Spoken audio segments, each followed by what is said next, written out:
This channel does not promote any violent, harmful, or illegal activities. All content provided by this channel is meant for an educational purpose only. MDH chana masala এখন ছোলা হোক বা বরবটি দানা, সাদা চানা হোক বা কালো, সব রান্নাই হবে অসাধারণ।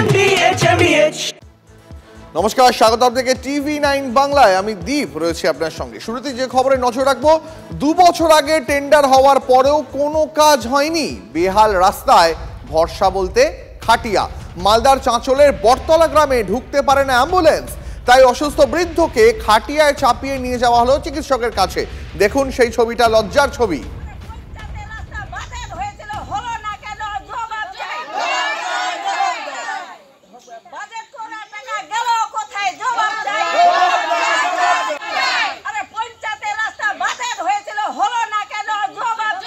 মালদার চাঁচলের বটতলা গ্রাম, সেই গ্রামের রাস্তার এমনই অবস্থা যে অ্যাম্বুলেন্স সেখানে ঢুকতে পারে না।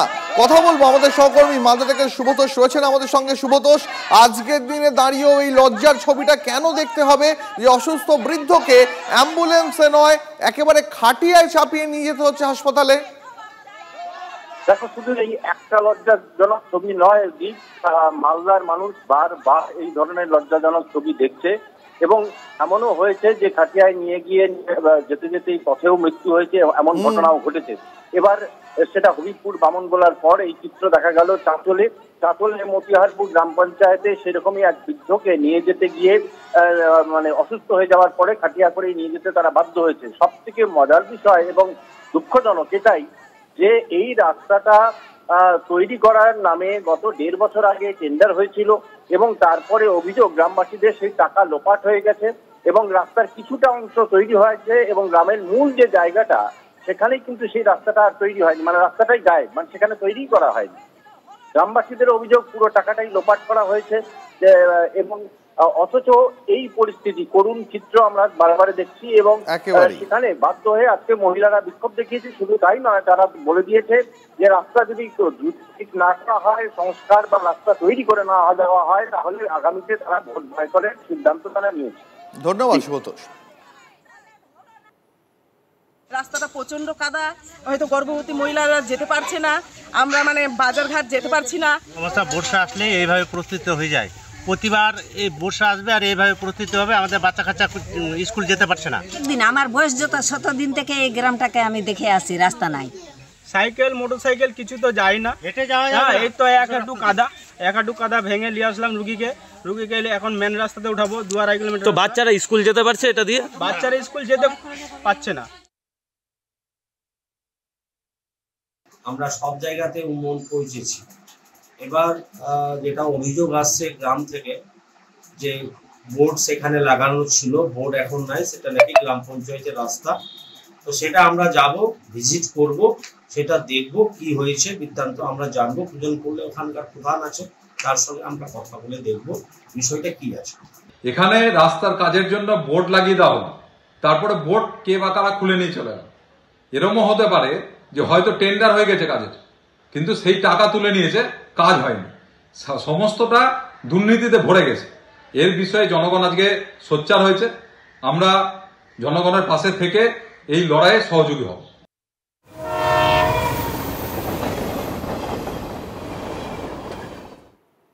পূর্ব ভারতে প্রথম এসি লোকালের যাত্রা শুরু। শিয়ালদা রানাঘাট রুটে এসি লোকাল ট্রেনের উদ্বোধন করলেন কেন্দ্রীয় শিক্ষা প্রতিমন্ত্রী সুকান্ত মজুমদার এবং জাহাজ প্রতিমন্ত্রী শান্তনু ঠাকুর।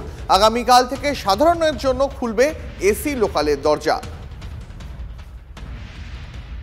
এসি লোকালে যাত্রা শুরু। পূর্ব ভারতে প্রথম কলকাতা শিয়ালদা থেকে রানাঘাট পর্যন্ত এসি লোকালের যাত্রা।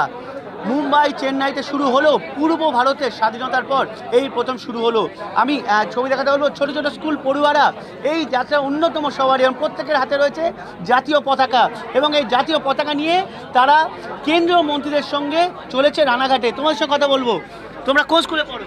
আমরা স্টেডিয়ামে হাই স্কুলে পড়ি, কাঞ্চাপাড়া। অনেক মজা। বাবা মায়ের সঙ্গে উঠবে? হ্যাঁ। দেখা যাচ্ছে যে ছোট ছোট খুদে পড়ুয়ারা তারা কিন্তু সকাল সকাল হাজির এই লোকাল ট্রেনে সওয়ারি হওয়ার জন্য। এবং লোকাল ট্রেন বলতে আমরা যা বুঝতাম, গরমে ঘেমে গেছে, একাকার হচ্ছে, কিন্তু এবার তা না। সেই গলদঘর্ম হওয়ার দিন শেষ। ধীরে ধীরে পূর্ব রেলের একাধিক লোকাল এভাবে বাতানুকূল করে তোলা হবে বলে ইতিমধ্যে রেলের তরফে জানানো হয়েছে এবং সেই কারণে রীতিমতো খুশি এখানকার ছোট ছোট পড়ুয়ারা যারা সকাল সকাল এসে তারা হাজির হয়েছিল এবং এভাবেই খুদে খুদে পড়ুয়ারা স্কুল ড্রেস পরে হাতে জাতীয় পতাকা নিয়ে চলছে রানাঘাটের উদ্দেশ্যে এবং তাদের একটাই গর্ব যে জাতীয় নেশনের জন্য তারা প্রাউড এবং সেই কারণে জাতীয় পতাকা নিয়ে তারা এসি লোকালের সওয়ারি। ক্যামেরায় অভিজিৎ দাসের সঙ্গে সায়ন্ত ভট্টাচার্য, টিভি 9 বাংলা।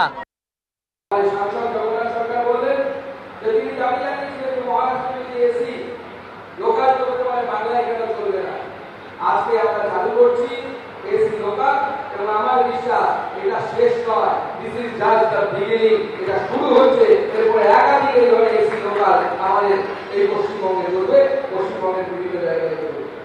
এই এসি লোকাল আপনারা জানেন শিয়ালদা থেকে শুরু হয়ে বিধাননগর, দমদম, সোদপুর, ভরদা, ব্যারাকপুর, নৈহাটি, কাঁচরাপাড়া, কল্যাণী, চাকদা এবং রানাঘাটে গিয়ে শেষ হবে। শিয়ালদা স্টেশনের নতুন নামকরণ নিয়েও রাজনীতির দড়ি টানাটানি।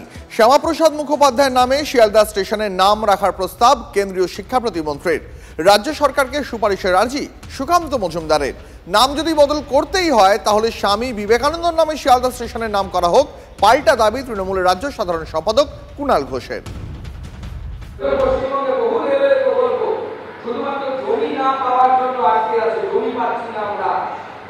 রাজনীতি থাকে, রাজনীতি ইলেকশন অবধি থাকা উচিত, ইলেকশনের পর রাজনীতি থাকা উচিত না। রাজনীতি নিয়ে গিয়ে আপনার বাড়ির প্রেসিডেন্টের রেফ্রিজারেটরের মধ্যে ফ্রিজের ভেতরে ডিপ ফ্রিজে ঢুকিয়ে রাখুন। আমরা জানি যে রেল স্টেশনের নাম নির্ভর করে রাজ্য সরকারের রেকমেন্ডেশনের উপরে।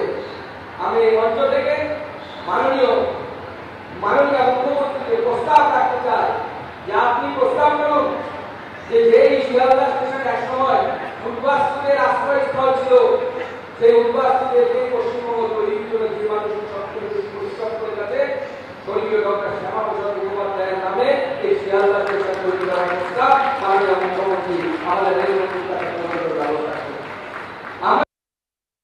শিয়ালদা স্টেশন কেন?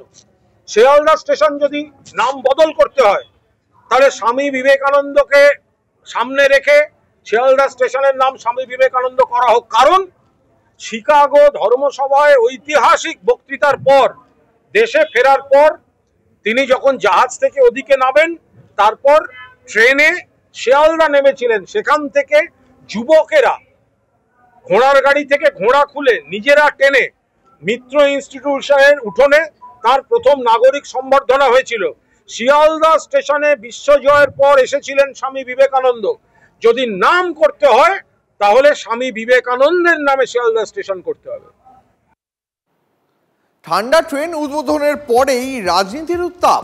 এসি লোকাল উদ্বোধনের দিনই দমদম মেট্রো স্টেশনে তুলকালাম।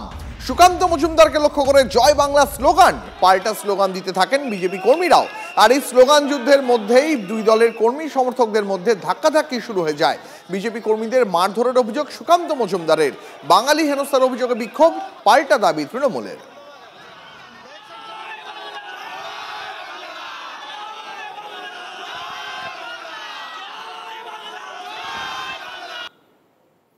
আমরা কেন্দ্রীয় মন্ত্রী বুঝি না, এরা বাংলা বিরোধী, বাঙালি বিরোধী, আমাদেরকে বিদেশি বলছে। আমরা তাই বলছি যেখানেই দেখবা সেখানেই আমরা জয় বাংলা বলবো। জয়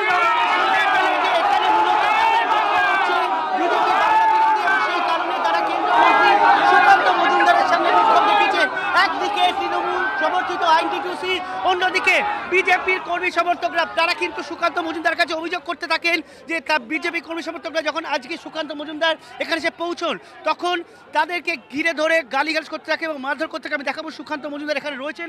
আমি আরেকবার সুকান্ত মজুমদার কাছে যাবো। আরে ওই মূর্খগুলোকে বলুন না, যদি অতই বাংলা মায়ের সুসন্তান হোক তাহলে ইউসুফ পাঠানকে সরিয়ে আজকে একজন বাঙালিকে এমপি করে দেখাক, দেখি কত বড় বাপের বেটা হয়েছে। কিন্তু ইউসুফ পাঠান বাঙালি, হ্যাঁ ইউসুফ পাঠান বাঙালি, আমাদের কীর্তি আজাদ বাঙালি, শত্রুঘ্ন সিনহা বাঙালি, হ্যাঁ কীর্তি আজাদ বাঙালি, আমাদের যে রাজ্যসভার সাংসদ হয়েছে সাকেত গোখলে, তারা বাঙালি। বাংলায় কি পুরুষ কম পড়িয়ে আছে না মহিলা কম পড়িয়ে আছে? কিন্তু আপনি কেন্দ্রীয় মন্ত্রী, আপনার সামনে যদি এই অবস্থা হয় তাহলে সাধারণ না, এরা তো লুট করে খাচ্ছে, এরা সব লুটেরা, এরা কেউ পরিশ্রম করে না। খোঁজ খবর করুন, দেখুন এরা প্রত্যেকে হচ্ছে বসে বসে যেভাবে উকুন মানুষের শরীর থেকে পোষক তত্ত্ব নিয়ে বাস করে, এরকম এরা জনগণের ট্যাক্সের টাকা লুট করে খায়। অবশ্যই রেলমন্ত্রীকে জানাবো, আমি তো ভিডিও করতে বলেছি, এটা ভালো করে ভিডিও করে দিতে আমরা রেলমন্ত্রীকে বলবো আরপিএফকে দিয়ে এদের বিরুদ্ধে শক্ত ব্যবস্থা নেওয়ার জন্য।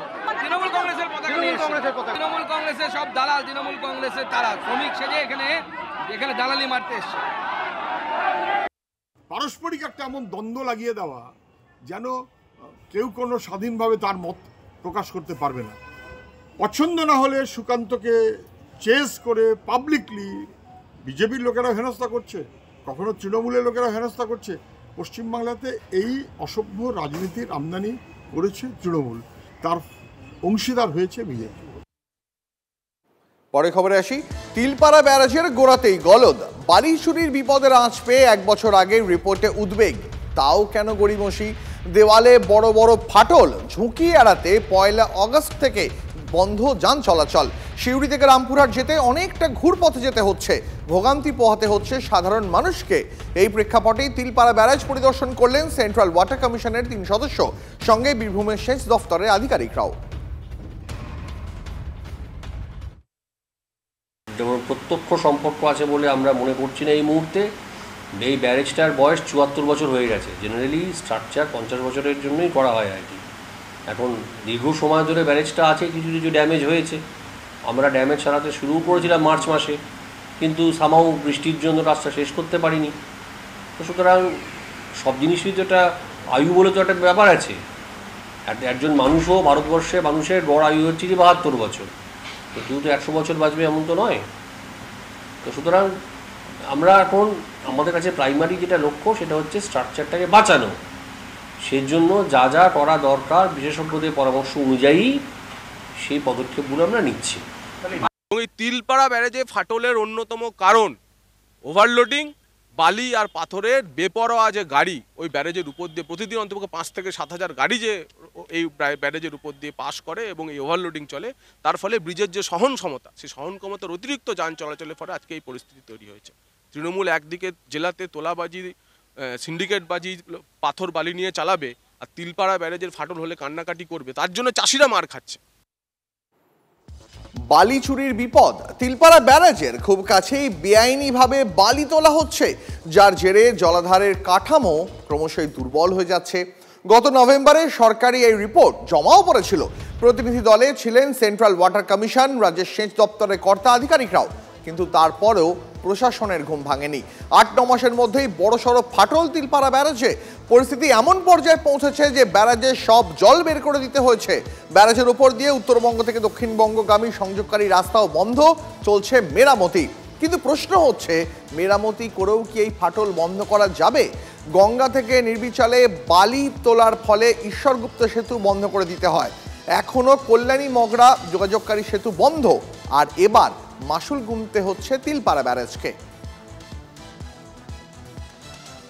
মাঝখানে একটা ডিভাইডার, সেটা অনেকটা অংশ নিচ থেকে বালিটা সরে গেছে, কিন্তু কিছু সেখানে ডেভিয়েশন হচ্ছে, ফাটল ওই জন্যই দেখা গেছে। তৃণমূলের নেতৃত্বে যে সারা রাজ্যব্যাপী এই বালি তোলা হচ্ছে, তার কারণে এই ফাটল হয়েছে। এই রিপোর্ট ওয়ার্ল্ড ব্যাংকের, এবং এরপরেও এই রাজ্য সরকারের পক্ষ থেকে কোনো দৃঢ় পদক্ষেপ এখানে নেওয়া হয়। পুরুলিয়ার আরশার বেলডি সেতুতে 2 বছর ধরে যান চলাচল বন্ধ। আজও সেতুর কোনো সংস্কার করতে পারেনি পুরুলিয়া জেলা পরিষদ। 2022-এর অগাস্টে বর্ষার সময় এই সেতুর মাঝের অংশ বসে গিয়েছিল। তারপর থেকেই আরশা ব্লকের প্রায় 20টি গ্রামের মানুষকে পুরুলিয়া যেতে হচ্ছে ঘুরপথে। তাদের অভিযোগ, প্রশাসনকে বারবার জানিয়েও কোনো লাভ হয়নি। ব্রিজটা যদি ভাঙে পড়ে যায় আমাদের অনেক সমস্যা, যাতায়াতের সমস্যা, রোগীর লাগার সমস্যা, বহুত কিছু সমস্যা দেখা যায়। মনে করো বালিটা তোলা হলে তখন মনে করো ওই যে খাল আছে না, খাল আছে, বালিটা তো বহি বাইরে হবে কি, তারপর তো খালি পড়লে তখন প্লেয়ারটা বসে গেল। আমাদের সব সময়ের জন্য অসুবিধা, বুঝলেন, যাত্রা করতে ওই পেশেন্ট নিয়ে যাতে বাজার শহর মার্কেট করার জন্য মানে সব সময় আমরা সুবিধায় পড়ে আছি। এবার একেবারে শেফের ভূমিকায় মহারাজ। রবিবার দুপুরে হাতা খুন্তি হাতে ইলিশ রাঁধলেন সৌরভ গঙ্গোপাধ্যায়, সঙ্গী ব্যোমকেশ। কড়া তেলে ভাজলেন ইলিশ মাছ। সৌরভের রান্নায় সহযোগিতা করেন অভিনেতা আবির চট্টোপাধ্যায়। অনুষ্ঠানে গিয়েও ইলিশ প্রেমের কথা শোনালেন সৌরভ। বাংলাদেশে খেলতে গিয়ে ইলিশ খেয়েছেন, সেখানে রান্নার সঙ্গে এখানকার রান্নার পার্থক্যও শোনালেন ভারতের প্রাক্তন অধিনায়ক।